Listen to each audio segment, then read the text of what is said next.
প্রতিদিন সকালে ঘুম থেকে উঠে ভাবি আজ কি রান্না করব। এভাবে ভাবতে ভাবতে দিনের অর্ধেকটা পার হয়ে যায়। সো হ্যালো এভরিওয়ান, আসসালামু আলাইকুম।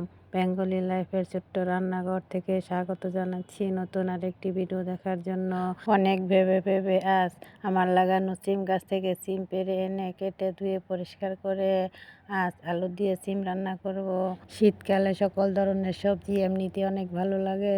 গাছ থেকে পেড়ে এনে টাটকা সবজি রান্না করলে এর স্বাদ আরো দ্বিগুণ বেড়ে যায়। আর এই তো আমার তরকারি কষানো হয়ে গেছে। এখন ঝোলের জন্য অল্প একটু পানি দিয়ে ঢেকে দিব।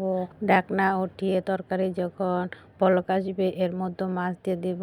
আমার কাছে ধনিয়া পাতার ঘ্রাণটা অনেক বেশি ভালো লাগে, তাই এই শীতের এই সিজনে আমি তরকারির মধ্যে বেশি করে ধনিয়া পাতা দিয়ে থাকি, যাতে তরকারির স্বাদটা আরো একটু বেড়ে যায়। আর এই তো আমার রান্না হয়ে গেছে। আরেকটি আলাদা পাতিলে ঢেলে নিব।